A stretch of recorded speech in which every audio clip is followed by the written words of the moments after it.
What's good, everybody? Hello, good morning, good evening, and good afternoon. Should have done that backwards. But we're here to talk about something that has just happened that came out during the weekend. We're here to give our Demon Slayer Infinity Castle Part 1 review. You know we had to go. So we went yesterday. It was a Saturday. We went opening weekend. I'm just going to say real quick before we get into it, congratulations. Anime's growing ever so slightly even bigger. It broke records. I think it has 70 million opening weekend. Completely. Yeah. Ended up beating up the Pokemon movie that came out in all the way back then. Yeah, it shattered the record of like opening weekend for an adult anime. It also broke like for highest grossing for adult anime, R-rated animation movie. Dude, anime is just gonna get bigger, and I think the next one's just gonna get better. We'll see though, because Demon Slayer kind of figured out the formula of let's just put it into a movie, instead of doing 12 episode seasons, because it's the same amount of wait time. So yeah, and it's like like I can like somewhat like respect it, because like I get the point of view of like not liking of waiting all this time, but it's like in hindsight, it's so beautiful watching that, like the crispier animation on the big screen, the cinema of like the music that goes into it, and it's just different. Yep. And then eventually they will give it to you in seasons after the fact. Yep. So you get best of both worlds. Exactly. So obviously, before we continue, if you have not seen Demon Slayer, we're gonna put the big ass spoiler warning right here. So please do not continue, but you should go watch it. But for those that have watched it, for those that are here to just listen to two guys talk about what they liked and what they didn't like about Demon Slayer, well, stay and watch. So Omar, let's talk about the first 30 minutes of this movie. Okay. So I'll break it down in this way. My top 3 characters, like favorite characters, in Demon Slayer, all three are Hashira. Number 3 is Shinobu.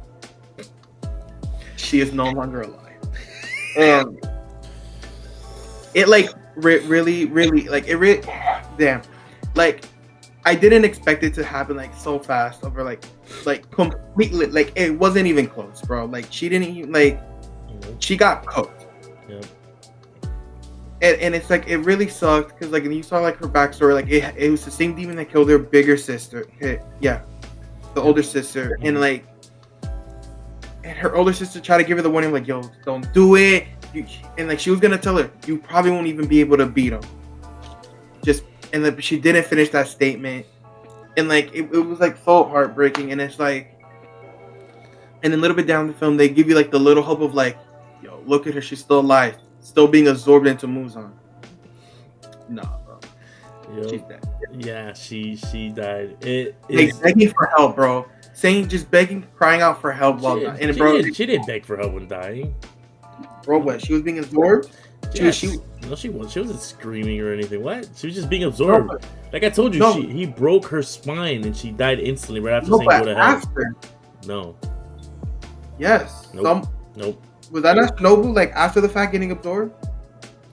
It was Shinobu getting absorbed, but she was not. She was already dead. She was saying someone help. Like she was talking. No.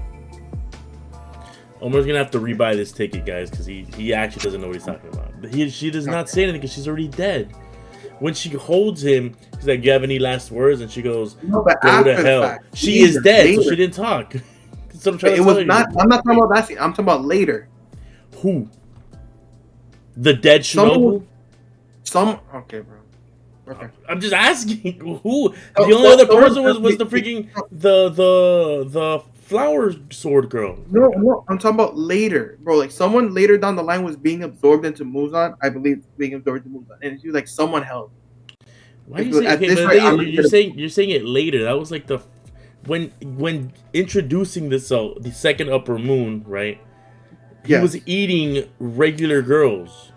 Yes. The regular girl's like, please save me. And then as he's gonna go cut her, Shinobu grabs the girl. Yes, I understand. Her, okay. Yes, I understand. But after the Shinobu fight, okay, there was a quick scene of someone getting absorbed after. And she was like, if it goes on like this, I'm going to get absorbed. Can someone please help me? Unless that thing completely was made up in my head. That scene was completely made up in your head, guys. Just if not, it's gonna be right here. Nothing's gonna play because that's in your head. I'm gonna go fight. There's no way. All right. After the Shinobu fight, her last student watches Shinobu get absorbed, and she's about to box this the second of her. Yeah, she's cooked too. Technically, she survived the movie. She won't survive much longer, and it really sucks. And it's like, bro, the crows don't give a damn. Bro, the crows don't give a damn about her either. Bro, I already told you the crows like they only announce the actual result. They don't announce the fight. The crows were announcing, yo, Zenitsu's about to fight an upper.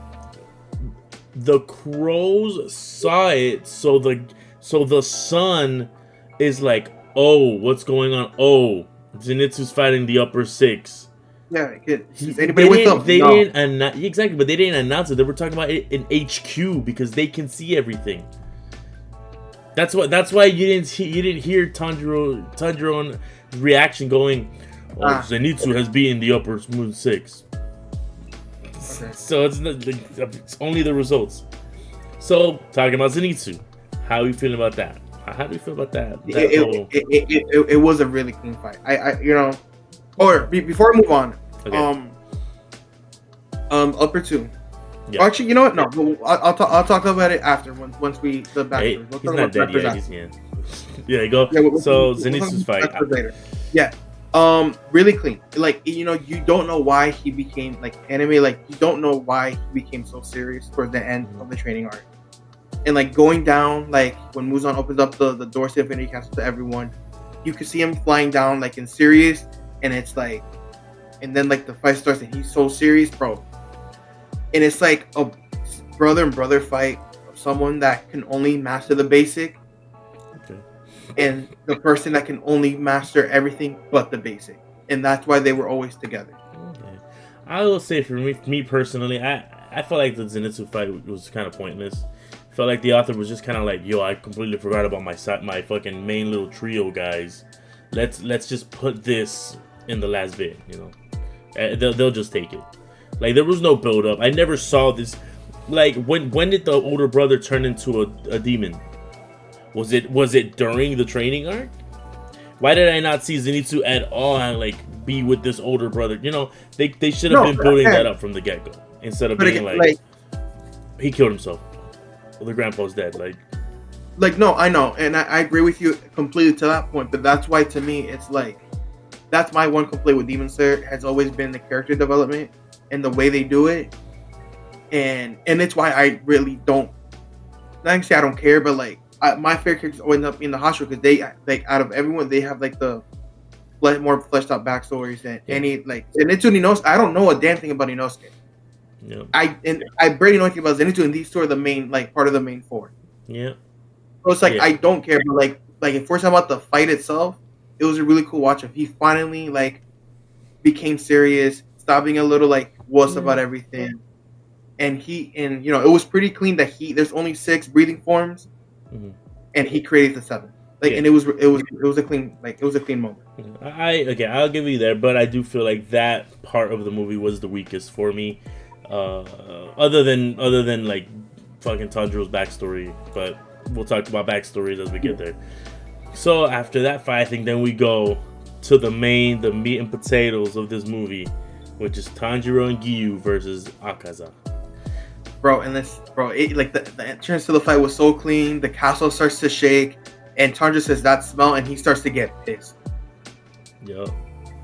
And he AKAZA breaks down through the walls, and he goes, "I'm so it's good to see you alive. It's been such a long time. I'm impressed." And then, that fight, amazing.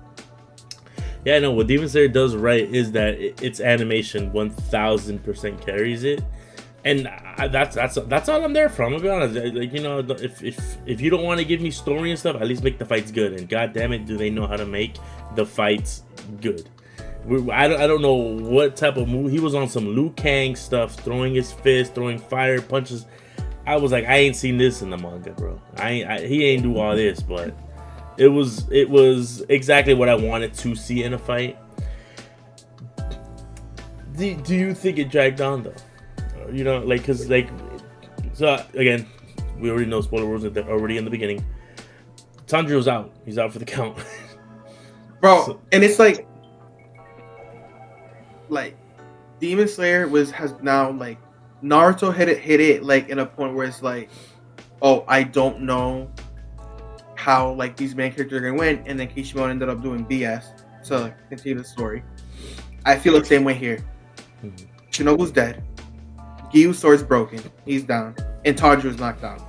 And there's still Upper Moon 1, 2, 4, and 5. Where's 5 dead? I think 5 is dead. I think there's only 1, 2, and 4. Regardless, and then moves on. And yeah, and then so it's like your main character is down already. What are we like? How? I don't like. I'm so excited to see how they pull it off, and I hope it's like. Because I guess we're gonna see one more backstory out of Tanjiro to be like. I do not need another backstory of. Don't worry, son. This is how you really do the flame dance. Like I've seen enough of it, man. It's too much. Put me to sleep almost in the movie. Bro, that was the only thing that the fight itself never, to me, didn't drag on, but the backstory did. Just slightly. Like I feel like they could cut it just a little bit more. Cut it down, the backstory. Yeah, but then that goes back to the issue of like movie to anime, because in a movie you gotta care about the anime, really gotta put everything condensed. And since we're introducing so many new characters in the demons, you have to like, it's give and take, you know. Good animation, nice movie, you're gonna have to get through like really rushed or very like what feels like really long backstories. Now, no, for sure. Like I'm not gonna sit here and complain about AKAZA backstory, because like I went into, you know what, let's get into it, because I came into this movie hating the bastard, and then I left like, what, he wasn't such a bad guy after all, and like it was so bad. Yeah, it was a tragic story. It was like the first 2 backstories I don't give a damn about. Those 2 are bastards, Upper 2 and Upper 6. Oh yeah. But AKAZA's backstory, bro, we both cried. Yeah. Oh, it's just seeing the tragedy that made him become who he is. That's the thing when I'm like, is what my kind of my gripe is with Demon Slayer. It's like AKAZA was built. He was built from this building block in Mugen Train, where it's like, okay, this guy's all about. I'm sorry, all about power, and I'm like, okay. And he actually like has a development of like, okay, so you finally get that answer of like, whoa, why is he so into power? Compared to it's just, yo, here's this villain, he's dead, backstory, move on to the next guy. Like it's it's like that. That's like the formula I don't like out of Demon Slayer, and it's like, and that's why I guess I had to really sit, because my first initial reaction was like, damn, Demon Slayer really doesn't have plot. Maybe it's just they do have more plot than I give them credit for, but I just don't like the format and how they do it and where they decide to put it in. Because we met AKAZA before season 2, and we're reaching the finale, and now we're getting the backstory. But yeah, and it's a really good backstory, but I don't like where it's placed. Yeah, that I've heard complaints where it's like you should always end the movie at the climax, but the thing is, it's that. People need to think of this movie not as its own movie, but as it's part. So technically, this is still like early on, and like the long movie, the 3 movies are going to be put together, as how it has to be looked at. It's still technically really early on. Yep. So like it doesn't bother me as much as other people, but it just like as like judging it on a film on its own, I don't like where it is. Yeah, I can. Especially when you already introduced him a long ass time. Yeah, I can respect that. But also, it's just like people who have seen Demon Slayer already know how the formula is. It's like the second the demon's dead, you get your backstory. So it wasn't like, a surprise, you know. Yeah, in the way they built his character, they couldn't do it any other way without changing AKAZA's character. Exactly. That's the thing. Literally, AKAZA's whole thing is like, he literally did not remember about his past until he was defeated completely, and then we are being told the story as he's being reminded of what the whole point of his life was, which is where it's like, where, you know what, Demon Slayer backstories number one. I'm sorry. Backstories for Demon Slayer, is it number one? Like absolutely not even close. Okay, right. Not even. I agree, 1,000,000,000%. I think, and I will let you know, I think even me knowing everything, I'd still think it's my number one, just because of the emotion. The thing is, like, when I read the manga, I was like tearing up because I just remember the actual emotions toward the end of like, this poor bastard he couldn't do anything right. Every time he thought he was doing good, everything would crumble below him. And seeing him just like, oh yeah. No, go. No, for me it's just like, and then seeing him completely like give in and be like, I'm sorry, like completely bawling out as he's holding the person who he failed to protect, the one that loved him, the one that he grew, like, that he cared for 3 years during sickness. It's just like, I'm done. Yeah, because it's like, no, because I have to give, so the beauty of me only being an anime watcher and you being a manga reader as well as an anime watcher, I pick on like little things. So whenever you talk to me about anime that like I'm behind because I don't read it, Demon Slayer was one because you did not like Demon Slayer for the longest of time, and then it was like a switch. At one point, you're like, "Oh, I'm excited for these movies," and I'm like, "Bro, there has to be a switch somewhere, sometime soon, because something has happened for him to change his mind about it." Yeah. And I think this must have been the point. Yeah, must have been the point. Yeah, because that's when he started like, he finally started just like closing the box that he had like too wide open. It was like, it's one of those things where it's like, there's, you know, not trying to meet right as always, but we meet right One Piece here. Where One Piece, they do it well. It's like, if they're gonna give me this and I have to wait with this, they're at least gonna keep me entertained and give me answers to these parts. Like, so I won't care too much about this. Wow. In Demon Slayer, it's not like that. It's like, ooh, why is Nezuko able to live out in the open? Am I gonna get the answer? Well, now I have to wait like the whole final arc, everything until the end to be like, that's why we're here, you know? And it's just like, yeah. I at that point I already had forgotten what my question even was because it never came back up. But other than that, Omar, do you have any final remarks of Demon Slayer before we give our ratings? Yeah, just to finish up on his backstory, yeah, it was like he was begging his body to stop regenerating when like his three people were like, you know, welcome home, you can't come with us to this side because of what you've done, but until then we're gonna bite by your side. And then his wife like begged him to stop and says, thank you so much for everything you've done for me, everything you try to do for me, and went to like hell with him for a bit. And like, bro, it was like, especially when Upper Moon 2 was just, at the beginning we said there is no such thing, you just die into nothing, and it was just like, it just hit different. And like, anime does such a thing of like giving you broken heroes to a point where it's like sometimes you do feel bad. Yeah. And this, to me, this is the first one that actually hit that way. I don't like, Muzan's a bastard. His backstory, kick rock. Upper 2, kick rocks. I don't think I've ever cared about any demon's backstory. Just kidding. The Entertainment District hit. That one hit. But that's what I'm saying though. But I'm just gonna say that's how you felt about the end of Mugen Train, and look where you are now with AKAZA. Yeah, but Upper 2, like, he like really got like at least the first part of it where he was like, oh, my parents treat me as gods. These bastard adults, kill them all. I'm like, bro, fuck you, bro. You killed Chernobyl for it. Killed, like, fuck you. Yeah, you just hate him because he killed your third favorite character. And yeah, he was number 2, so he's out. As long as Mystery survives as my favorite character out of Demon Slayer, I'll be good. Okay.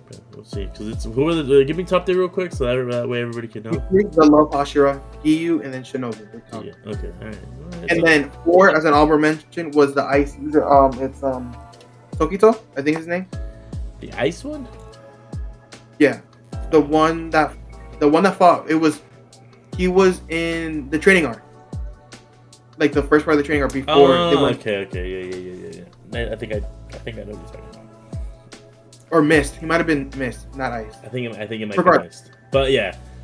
He's 4. So hopefully, hopefully as long as those two survive, I'm good. I'll feel a little bit better because my 2 and 3 are out. 2's out of commission, 3's dead. But yes. Right. And before we move on to ratings, music. I mean, Elite. Demon Slayers, they figured it out since like season 1. They just say, Lisa, take this song. you got it, bro. Whatever you come up with, we're gonna fucking love. And AKAZA's OST was really good. His song's entrance was really good. I don't know why I like it so much. Like the strung on like the banjo or just one thing playing as like a creepy thing. I also really like. So I don't know. The music was just elite as always for Demon Slayer. But yes, ratings. Well, okay. So as part 1, I'm going to give it. I'm gonna be that. I'm gonna give it an 8.5 because there were parts where I just felt like it was like I'm going to sleep. So I'm gonna give it an 8.5. That's my valid. We'll see how it compares down the line when we see the second and third one. Okay, I will give it an 8. Okay, right. I almost want to give it a 7.5, but I'm gonna give it an 8. So, music was elite. AKAZA was elite. Demon Slayer rarely kills off characters. They did that, so it sucks. It was her, but I have to give it credit. Whereas named characters, they barely do it. So they did it here, but no, the things that bother me is just how long it takes them to give people character development. Zenitsu's done as a character, I think, and it's you waited until now as I think he was outside of Tanjiro and Nezuko. I think he was the second. He was before Inosuke, no? Yes, he was. So it's it took until I just don't like the character development style that they choose. Where they just for the most part, that just bothers me. But other than that, animation was beautiful as always. Okay. Damn, so Zenitsu's whole thing takes off 2 points. Crazy, bro. No, but they did it with everyone. They did it with that's true. AKAZA's the placement. I didn't like AKAZA's, but AKAZA's backstory was elite. I just didn't like where they placed it. Yeah, that in general bothers me, and they did it 3 times. Yeah, because it's you left the theater being damn, then being we fucking did it. I can see it. But now, before we log off on this, what are we expecting from Infinity Castle 2? We saw I gotta wait till 2027. This sucks. Yep, we saw the first level Upper Moon. How that motherfucker with 6 eyes. Who gonna fight him?